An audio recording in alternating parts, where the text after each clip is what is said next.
And I read a section in a book about sort of the Buddhist conception of dying. And it said that because the bodhisattvas make vows, sort of these impossible vows, always help all beings and never grow tired of it, that kind of thing, that when you invoke their presence, they will always say yes. So we have sort of this spiritual backup that we can call on when we aren't sure how to skillfully respond to a situation, or maybe how to skillfully be with our grief and how to respond as we process that grief. So I could use your help in doing the prayer. And of course, there are many people, not just the man yesterday, who have lost their lives in similar circumstances this year. So I propose that where you see the blank, usually say a person's name, if you're doing this for a loved one. I propose that we say our friends, okay? So this is done in kind of a sing-song chant. There's no melody to it. And I'll ring the bell after each of the stanzas. Okay, so if you can, sit a little bit formally. It goes like this. O compassionate ones, abiding in all directions, endowed with all-knowing wisdom and loving compassion, giving protection and guidance to all sentient beings, we invoke your presence and ask that you hear our prayer. O compassionate ones, our friends are passing from this world to the next. They have entered the great mystery of death and rebirth. O compassionate ones, protect our friends who are now defenseless. Be to them like a father and mother. O compassionate ones, give guidance to our friends who are now alone with the joys and sorrows of their past life. Guide them to see beyond their blindness and to let go of attachments so that they may move freely through the passage between lives. May the power of unconditional forgiveness embrace them. May they be clear and unafraid amid the karmic winds that may surround them. May they know all sounds as their own sound. May they know all lights as their own light. May they know all pain and pleasure to be transient. O compassionate ones, help their heart to be open, and may the thought of loving kindness guide them to choose a new life that will benefit themselves and others. May the sound of this prayer emanate in all directions. May these thoughts become their thoughts. May all doubts dissolve. May the power of our love be strong and clear. O Buddhas and Bodhisattvas, compassionate ones, manifest now your ancient vows. May all beings awaken to the unborn and undying Buddha mind, the source and substance of all there is. Gate, gate, para gate, para samgate, bodhisvaha. Gate, gate, para gate, para samgate, bodhisvaha. Gate, gate, para gate, para samgate, bodhisvaha.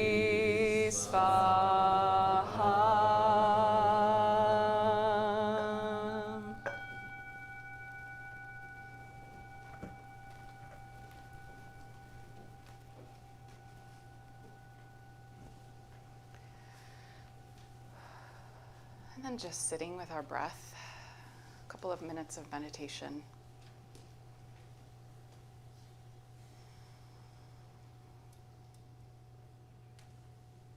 Extending a compassionate hand, a compassionate eye toward whatever is arising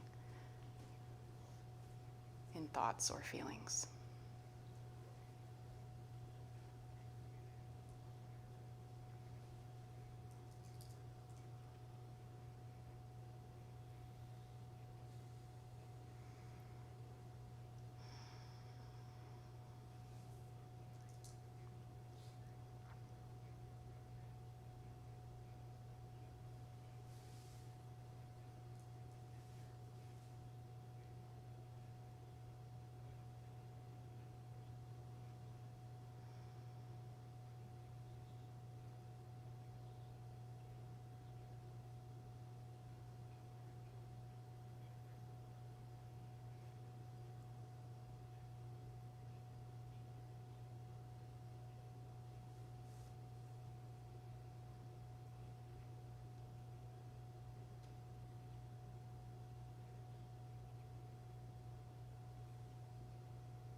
Thank you for your help with the prayer.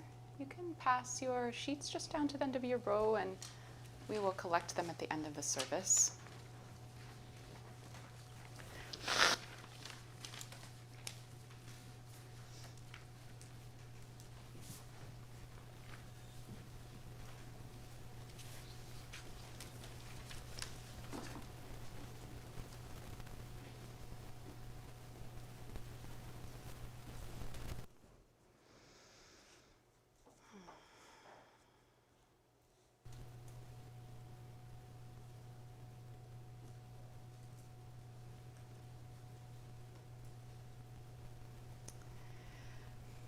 So,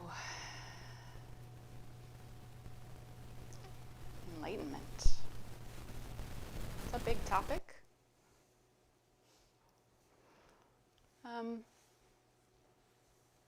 think actually I was thinking this morning, the act of doing this type of Buddhist practice, the chanting for someone who has died, is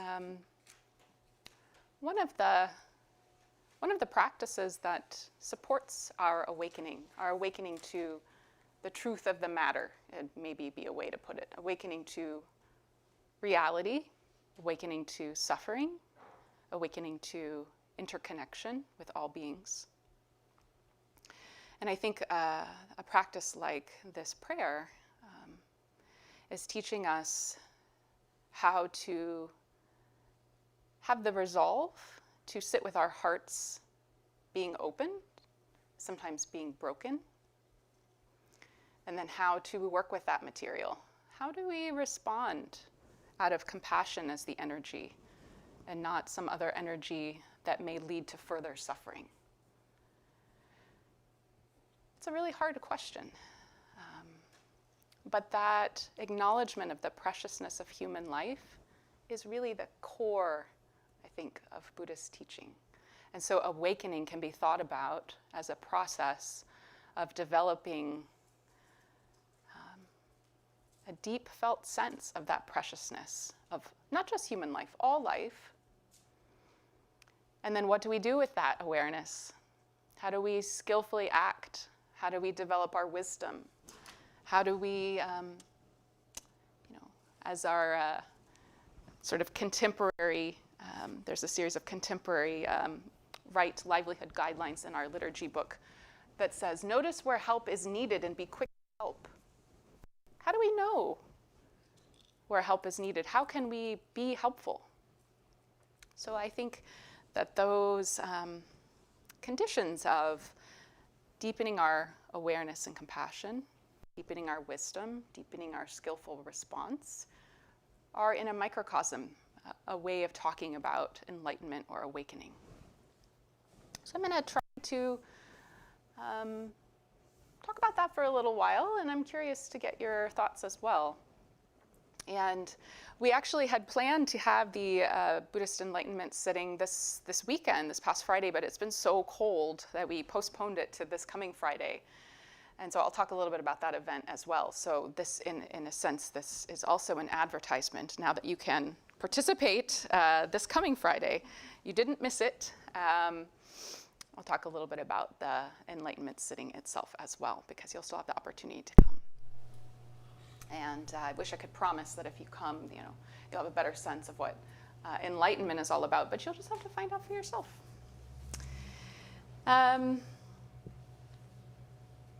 So I went and looked at a list of books about Buddhist concepts of enlightenment, and I'm going to read you some of the titles of them, because I think they have some useful clues about some of the aspects of this concept in Buddhist practice that are helpful. Okay, so here's a short list. I've only read maybe a couple of these, actually. By Thich Nhat Hanh, No Mud, No Lotus. By the Dalai Lama, The Book of Joy. By Jack Kornfield, After the Ecstasy, The Laundry. I like that title. By Dzigar Rongtrul, who I believe is a Tibetan Buddhist teacher, Training in Tenderness. Training in Tenderness. And by Lama Yeshe, Freedom Through Understanding. So I think we can already pick up a few clues about what this Buddhist concept of enlightenment or awakening is about, just from those book titles. So I wrote down a few thoughts on that. Maybe enlightenment grows out of the material of our lives, and especially out of difficulties. No mud, no lotus. It is inclusive of joy, not stoic. The Book of Joy. It does not bestow some trophy that puts us outside the demands of daily life. After the Ecstasy, The Laundry. And it teaches awakening to tenderness, connection, and understanding. Freedom through understanding. I think many of us come to a Buddhist temple for the first time, maybe because we're experiencing some kind of suffering in our life, or at least some type of dissatisfaction or awareness of dissatisfaction. Is this all there is? Maybe you have some version of that story yourself. I know that was pretty true for me.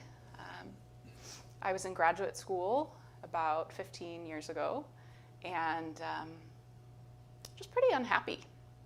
Working really hard, stressed out, comparing myself to other people. And I just felt like my personality had become a little bit of a straitjacket that I wasn't sure how to get free from. And so I started doing some meditation. And just a little bit at a time, I felt better.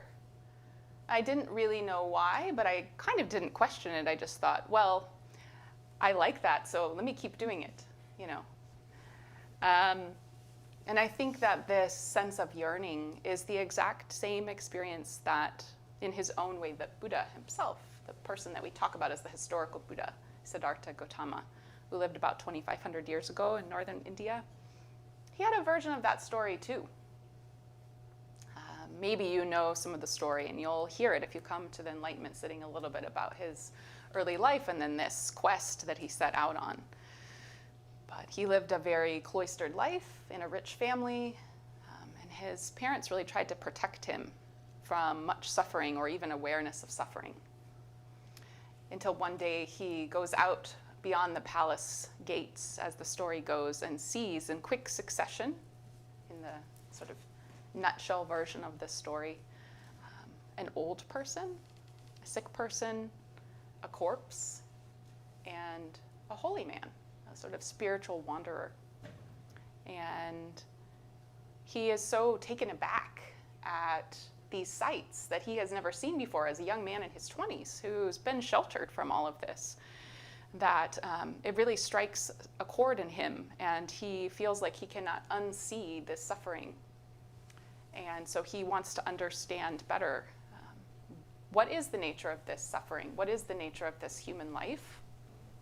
And it's within this interesting backdrop of the culture that he grew up in, when at the time people believed that there could be literally hundreds and hundreds of cycles of death and rebirth, endless suffering,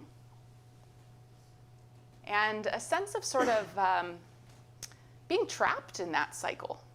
This was a very common sort of spiritual and social kind of context that he was living in. And so this desire of his to go out and see if there was a better way of understanding and some maybe kind of way to be free of this suffering was a huge project that he undertook, sort of a daunting project within that context of, you know, who are you to do things differently when we believe that this suffering is sort of ever present? So maybe in a contemporary sense, we have a version of that suffering that leads us to have some spiritual yearning. My husband bought us this little device where you can essentially brick your phone so you can stay away from the apps that distract you. So you tap your phone on this and you tell it which things to block, and then it kind of turns your phone back into a phone again. And so we just got it. And so yesterday, my phone was mostly in this off state, and I was just reading. And then this morning when it was unlocked again and I went online, just this rush. Trauma, sadness, suffering from every corner of the world in this little glowing box. I think that's one of the contemporary ways that we experience suffering, is this passive consumption of traumatic information that we have a difficult time metabolizing and then acting on. You probably have your own version of whatever this contemporary suffering is that brought you here today. Or maybe just you are curious about this place. But similar to the Buddhist quest, the path before us, or the challenge before us, is to figure out how to understand and then work with this suffering. So what did the Buddha do? Well, he tried to figure out some things on his own, and then he quickly realized he needed a teacher. So he went and worked very diligently with a couple of different well-known teachers from his era. They taught some kind of forms of meditation. And after a period of practice with each of these first two teachers that he worked with, they said to him, you've essentially learned everything I can teach you, but he was still unsatisfied. He didn't feel like he had answered the question that had set him out on this quest. And so he makes a vow that he is going to practice in meditation and sit under a big tree, which is depicted on our little wall hanging up there, the Bodhi tree, which is just a species of ficus, I think, actually. It has these little teardrop leaves. And he's going to sit there and not get up until he really has some deep insight into the nature of reality. So he sits for several days, including for the last evening through the night. And he has this memory of being a child, watching plows, like oxen pulling a plow through a field. And they're cutting up earthworms in the soil as they plow the field. And then the birds are coming down and eating the earthworms. And he, as a child, has been watching this sitting under a rose apple blossom tree, I think it was. And he has this moment of realization, oh, this suffering is ever present. These worms are losing their life to these birds. And that was sort of the bit of an insight that gives him the inspiration to kind of continue through this lengthy and sort of strenuous meditation practice that he gives himself. And if you come to the Enlightenment sitting, we'll read a version of the story, sort of a beautiful folktale kind of version, where he begins to have insights about past lives, the death and rebirth, the suffering. And he has this realization of cause and effect. Because of that, there is this.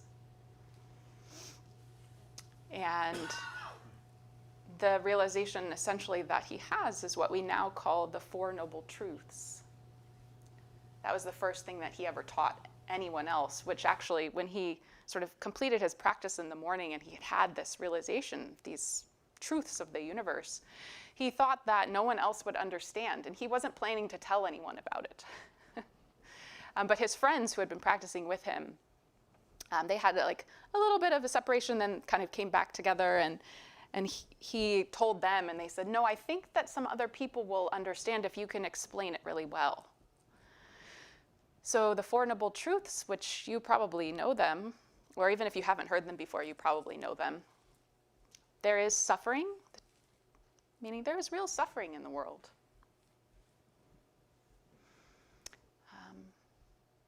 We suffer in large part because we want things to be different than how they actually are. And so the suffering that we experience when we encounter reality is often because we really wish it were different. We can reduce our suffering and the suffering of others by doing practices to develop our ethical conduct, our morality, our insight, our wisdom. And those are encompassed in what in Buddhism we call the Noble Eightfold Path. So having a right perspective. And right can be sort of balanced. Our perspective, the way that we make our livelihood, the way that we use our speech, etc. These kind of 8 spokes on a wheel, it's often depicted as. And that is how we can be a little bit more free from that suffering. So that is what the Buddha saw, and that is eventually what became what we now call this Buddhist practice. Many different things happened after that, of course. But he went and taught this essential message for about 40 years until the time of his death. And I had saved a quote many months ago, and I can't remember if it was Ram Dass or someone else, and I meant to look it up this morning, but I forgot. But it was a very interesting quote that I was really struck by it. It says, The Buddha's enlightenment solved his problem. Now you have to solve yours.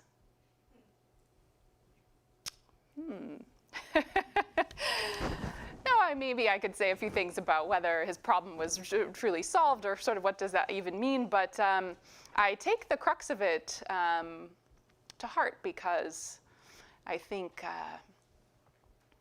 what essentially it's pointing at is that we can conceptually understand this story of, if you develop yourself and you meditate and you have some insight and then you conduct yourself in a more sort of spiritually attuned way, then you will suffer less. We can conceptually understand that. But if we don't actually practice that, we will not solve any of our own problems, right? So how do we practice? Here, then, I go to another very core Buddhist teaching. We like things in numbered lists because it makes it easier to remember. Okay, so the 3 trainings. And again, many of our Buddhist teachings can be sort of attributed to one of these 3 categories of thing. So the 3 trainings, I kind of like to think of it like a 3-legged stool: Shila, Samadhi, and Prajna. Okay, so those are Indian words. My very simplified version, Shila, which is sometimes translated as morality or ethical conduct. My version, what serves life. Samadhi, which is often translated as concentration or meditation practice. My version, to see clearly. And then Prajna, often translated as wisdom. My version, contemporary, would be to respond skillfully. So what serves life? To see clearly, to respond skillfully. You can see how those 3 things interrelate, similar to what I said at the beginning, that a microcosm for awakening is this notion of pausing, looking deeply in order to respond.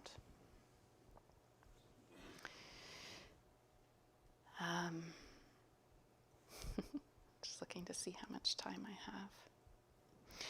So I want to address maybe just a couple of very common misconceptions about this concept of enlightenment, and then maybe say a couple other brief things, and then we can talk more informally.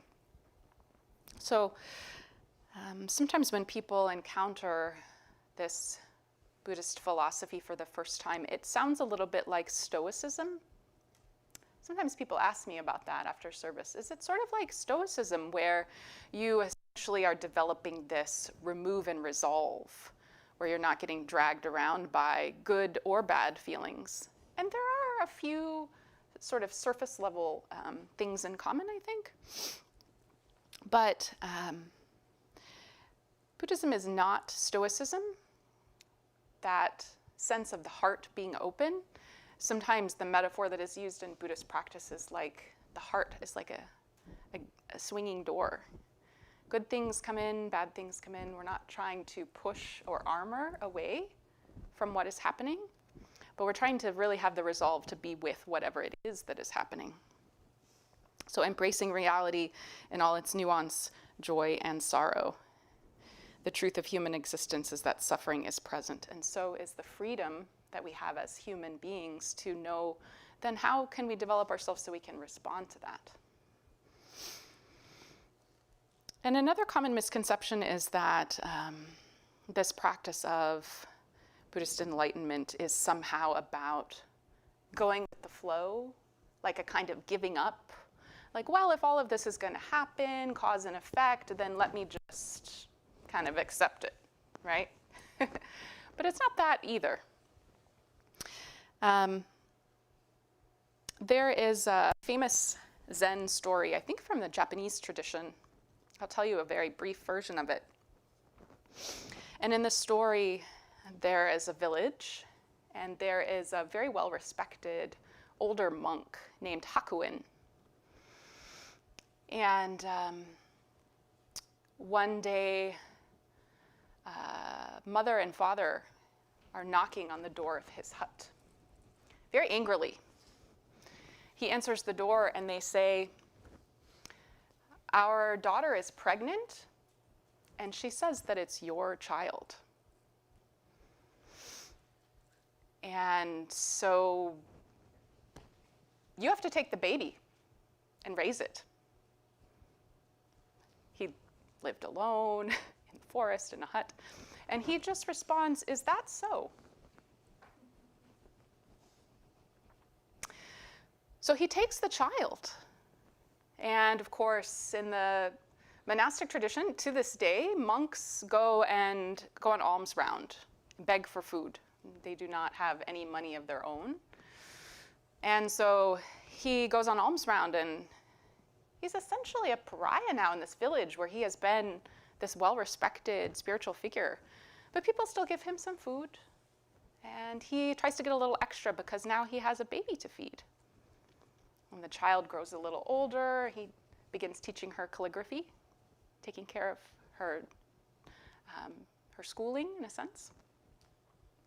And a few years go past, and the young woman, who was the mother, finally confesses that he is not the father. She was too embarrassed to say that she had had this relationship that she didn't want to tell her parents about.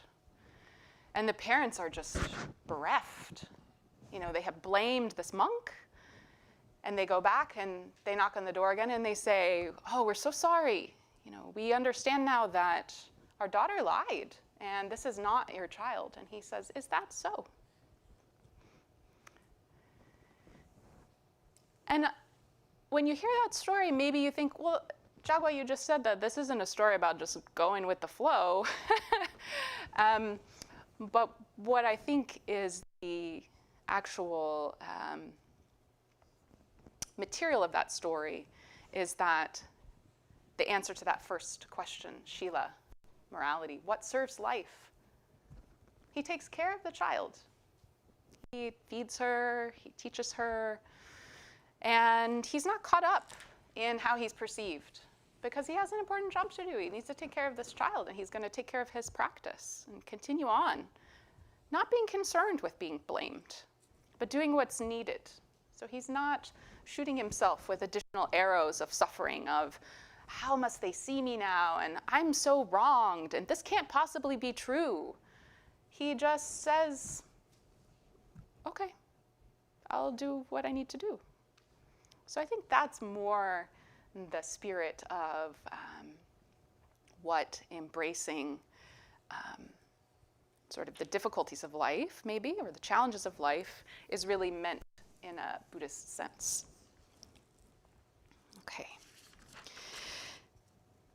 So a couple more things that I will offer you.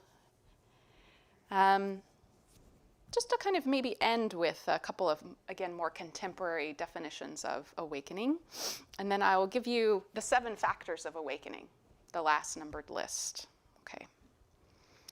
So there's a contemporary Zen teacher named Domyo Burke who has a very popular Zen studies podcast that you might enjoy.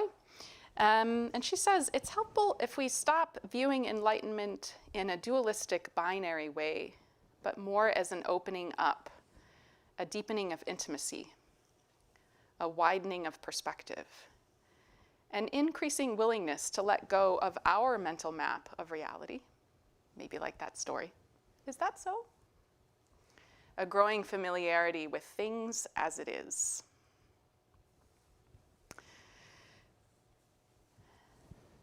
So I'll read that again. It's helpful if we stop viewing enlightenment in a dualistic binary way, but more as an opening up, a deepening of intimacy, a widening of perspective, an increasing willingness to let go of our mental map of reality, a growing familiarity with things as it is. And then also harking back to that quote about the Buddha solved his problem, now you have to solve yours. I came across this quote from the famous jazz musician Thelonious Monk, and I think it's sort of the same, it's kind of the same thing. He says, if you don't live it, it won't come out of your horn. I really like that. My husband's really into jazz music lately, so that was top of mind. So, trying to think about what would be helpful. Yeah, so the last piece then, I wanted to try to find something maybe a little bit more concrete to leave you with. And I was listening to a talk by one of my favorite contemporary teachers, also available online on the Audio Dharma website, Gil Fronsdal, who's out in California. And he did a wonderful sort of contemporary translation of this Buddhist teaching of the 7 factors of awakening or enlightenment, which is another sort of core teaching. And then he did sort of his own little one word or one phrase mantra version of each of these 7 factors. And he teaches a method where you can use these little mantras while you're meditating, just to kind of put you in touch with that particular factor. So I'll read it and it will make more sense.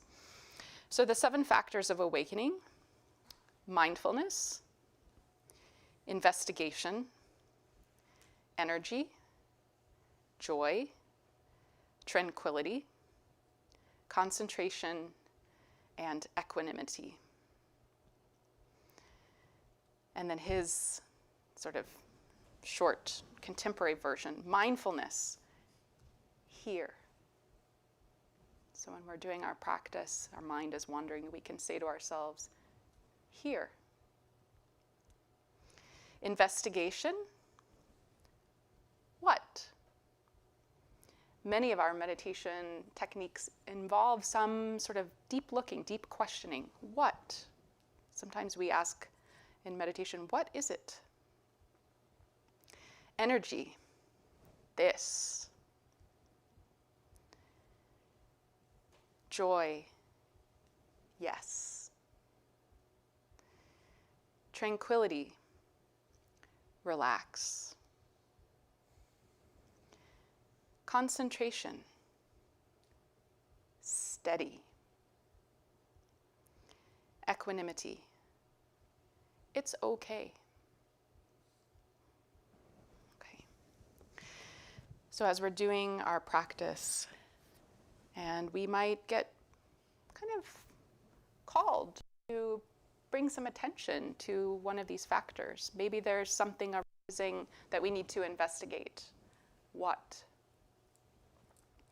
Maybe we're experiencing some joy, and we can say yes.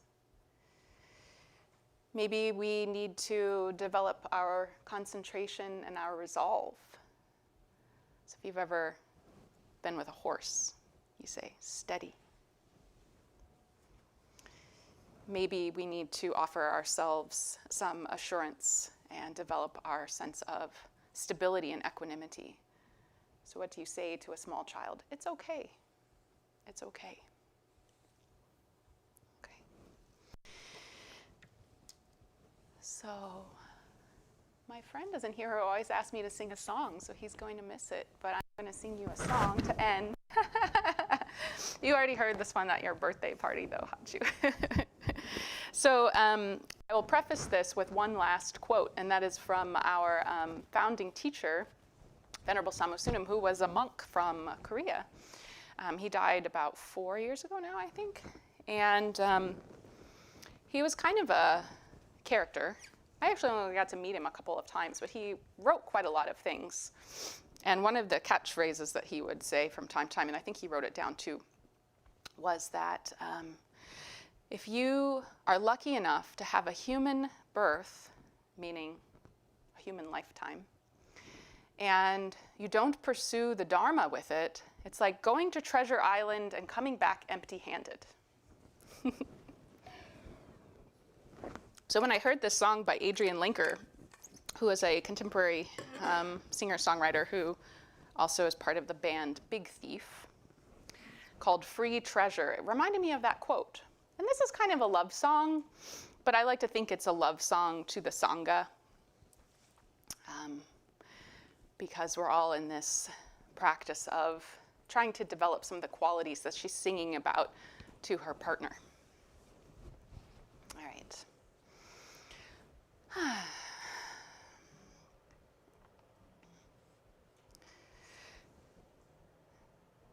Do you want to go to the river sometime? I know this spot so deep and green, with wild raspberries and apple trees and rocks to climb between, water like a washing machine. Do you want to dance sometimes? I think I try too hard. I trip on my shirt and I trip on my shoes, get caught on the dirt in the yard. Caught on the dirt in the yard, you show me understanding, patience and pleasure, time and attention, love without measure, love without measure. You're cooking dinner, it's getting round 10:30. I haven't smelled food so good since I don't know where and I don't know when. Where and I don't know. Stove light glows like a fire. We're sitting on a kitchen floor. Just when I thought I couldn't feel more, I feel a little more. I feel a little understanding, patience and pleasure, time and attention, love without measure. Love without measure. There's a man on the nape of my neck and he hangs out there all day. He quantifies my every thought and tells me not to play. He tells me not to play. We lay around for hours talking about childhood things. Mom and dad and past lives too. I can tell you anything. I can say anything, you show me understanding, patience and pleasure, time and attention, love without measure. Love without measure, you show me understanding, patience and pleasure, the 11th dimension, free treasure. Free treasure, free treasure.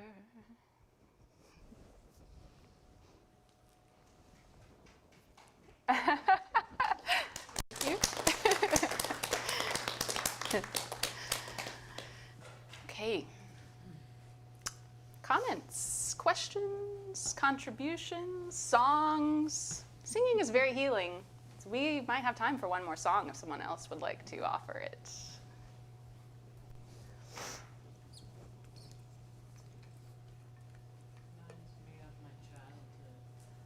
Reminds this song does? The song. Yeah, like love without measure. Yeah. When I was from 10 to 20, my parents moved out to the Manchester area from Ann Arbor, and my dad still has business here, and we had 5 acres, and we lived right by the river, and they were very kind and loving, and I was allowed to do what I wanted. Yeah. I could run out of the house and run and jump in the river, and it was great. I could, when I mowed the paths on our yard, along the river and stuff, if I got hot, I could just jump in the river. It was great.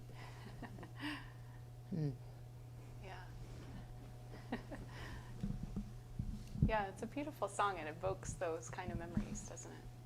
Yeah.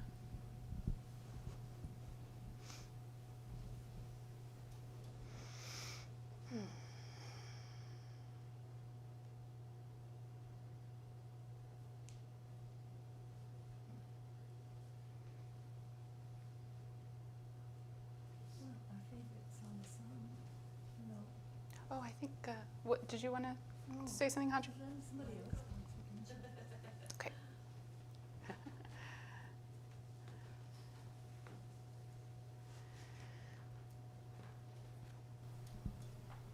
Thank you. Good morning.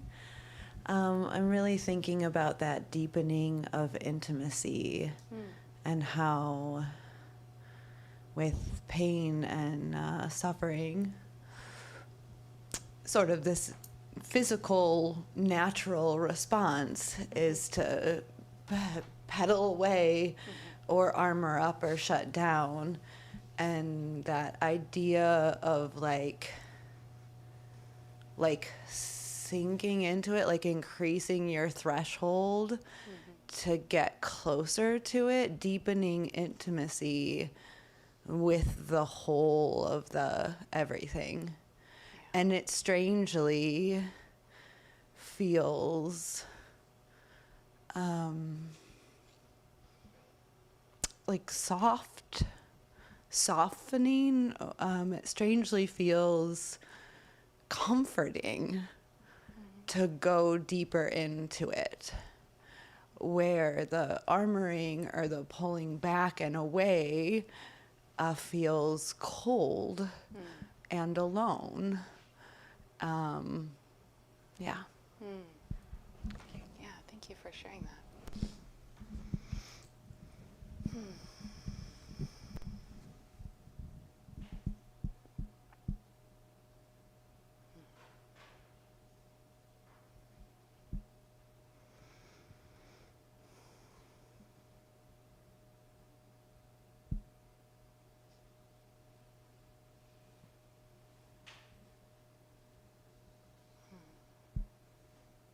Okay. Haju, would you like to offer a song then? Oh, you want me to do it? Which one? No coming, no going? Okay. All right. Some of you might already know this one. This is taught in the Thich Nhat Hanh community called No Coming, No Going. Does anyone know this song? A few people. Okay, we'll do one more song and then we'll have announcements. Okay. So maybe we'll do this one a couple times because it's pretty short. So please throw your voice in if you know the song. No coming, no going, no after, no before. I hold you close to me. I release you to be so free, because I am in you and you are in me, because I am in you and you are in me. One more time. No coming, no going, no after, no before. I hold you close to me. I release you to be so free, because I am in you and you are in me, because I am in you and you are in me.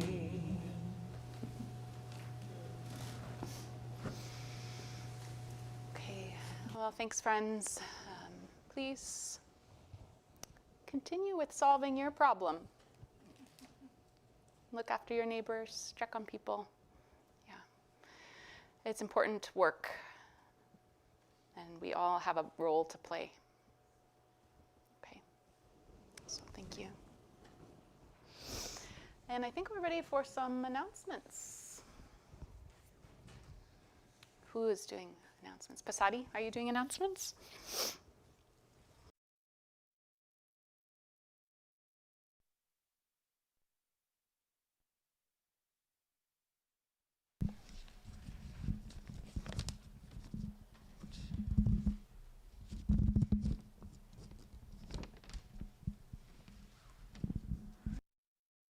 Well, good morning, everyone.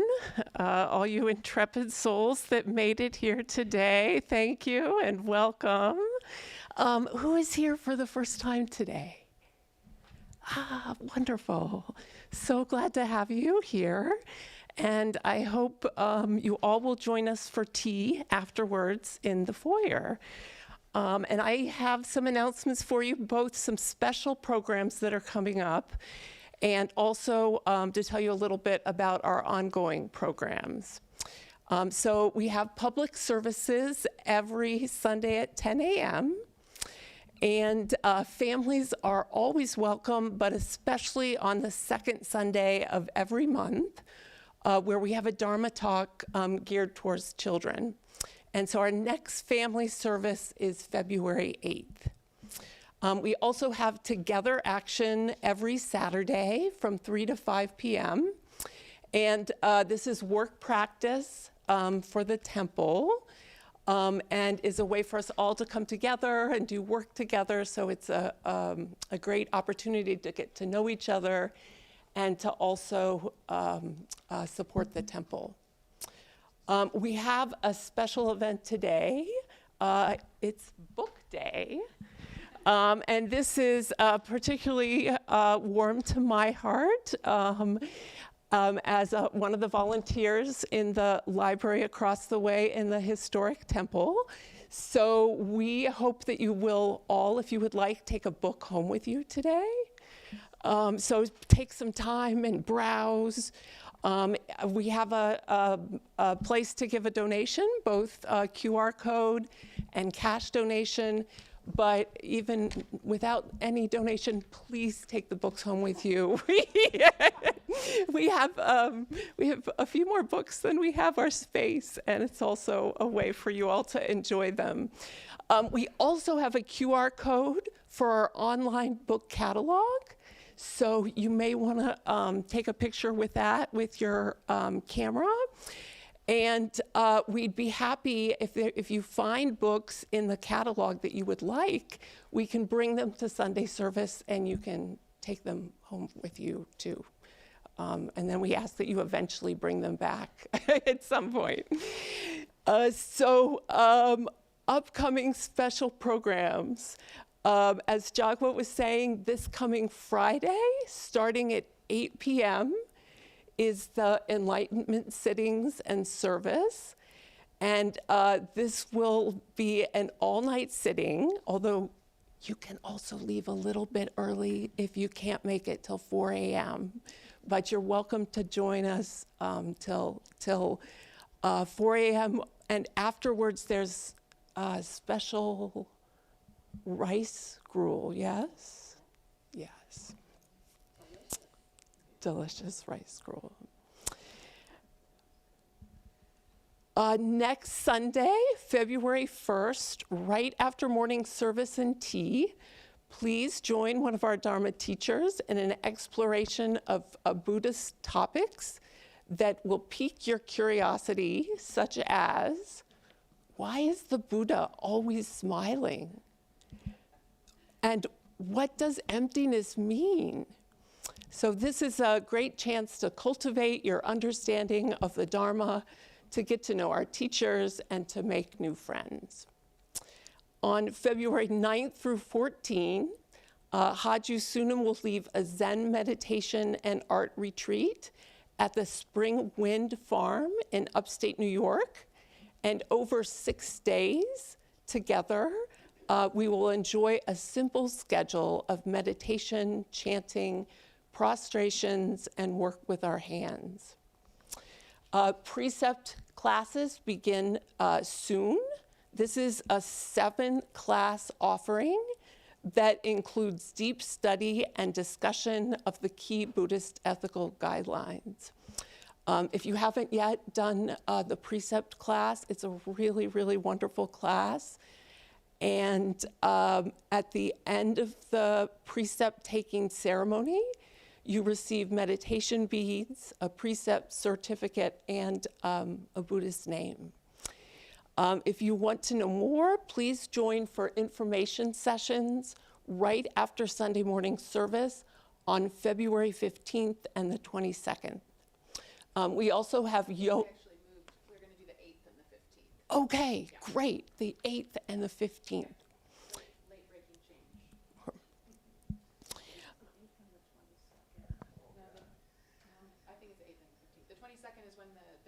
Sangha outreach meeting, yes. All right.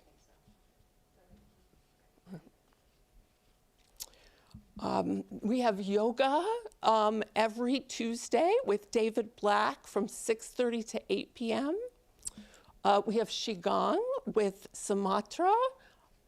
It's on pause until February 16th. What is Qigong? Oh, wow, that's a great question. So Qigong is gentle movements that help cultivate energy, both in your body and in the world. We have our meditation classes coming up. The next class will be offered on Friday, February 6th through February 7th. And this is an overnight class, and you come to the temple at 7 p.m. on Friday, receive instruction, and then you do a sleepover and have breakfast followed by more instruction. And the class ends at noon on February 7th. The online Sangha meets every Sunday night from 8 to 9:30 p.m. And this service joins with practitioners at all of our sister temples, including in Toronto, Ann Arbor, and New York. So these announcements are also on a handout in the foyer. So please, if you'd like, take a copy or take a photo if you'd like. And I believe we have Recovery Dharma today. Recovery Dharma will meet at noon today in the library of the historic Buddha. Big yellow building right next door. Great. And the temple is entirely supported by your generous donations. There's a fishbowl out in the lobby, or you can give a donation by PayPal or a QR code, as well as your generous donations of time and work practice. Speaking of which, I believe there's going to be together action after the service. So we're having an interesting snow event today, as you know. And we've already done some clearing of snow prior to service. I just went out and checked. I see our walkways could use a little bit of additional attention. And so maybe 4 or 5 of you, if I could have a show of hands, people willing to help with shoveling snow. Okay, thank you very much. That is a good group. So why don't we meet just outside after you have a chance to peruse books and have some tea. So what time is it now? 11:40. So let's give you 20 minutes to do that. So we'll meet outside at noon and I'll show you what to do from there. Thanks.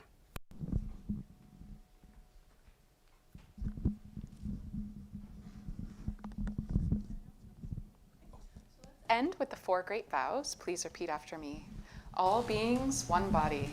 All beings, one body. I vow to liberate. I vow to liberate. Blind passions, one root. Blind passions, one root. I vow to terminate. I vow to terminate. Dharma gates, one mind. Dharma gates, one mind. I vow to penetrate. I vow to penetrate. The great way of Buddha. The great way of Buddha. I vow to realize. I vow to realize. Okay. Oh yeah, we didn't mention that. Oh, she did. You did mention the Enlightenment City. So yes.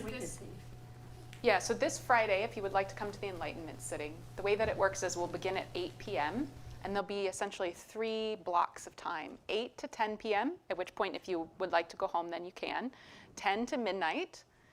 And then midnight to 4 a.m. And we ask that if you are here at midnight and you intend to stay on past midnight, that you stay with us until 4 a.m. Okay, so there's the 3, we call them the 3 watches of the night, just like the Buddha did. And there'll be periods of both sitting and walking meditation of 30 minutes each. There'll be short breaks, tea, water, etc. And it's customary to bring an offering for the altar. Oh yes, and Haju reminds us it's customary to bring a special offering for the altar. So this could be something for the temple kitchen. Oftentimes people bring dried fruit, nuts, cooking oils, fresh leafy greens, little chocolate treats, something you think that the temple residents would enjoy. So, yeah. Something to have with gruel. Oh yes, and things to put in the gruel, which is like a rice porridge. So like nuts, seeds, dried fruit, that kind of thing. It's very good. So there is a sign-up sheet in the foyer, so it helps us a little bit to plan. If you could put your name down and then check what hours you plan to be here. 8 to 10, 10 to 12, 12 to 4. Thanks. Or all, yeah. And would you like us to put away mats and cushions? Okay. So we'll formally end by, again, straightening our mats and cushions and making 3 bows in front of the altar. And then as people are processing out of the meditation hall, for the mats and cushions on this side of the room, the second 2 rows get stacked in the back corner, flat mats in the back corner, and then the round cushions on the red cubbies. And on this side of the room, they get stacked neatly on the stage. The ones touching the carpet stay where they are. Okay, so just the 2 rows on this side and the back row on this side. Okay, but first let's formally end, where we'll take care of our mats and cushions, stand, and then make 3 bows.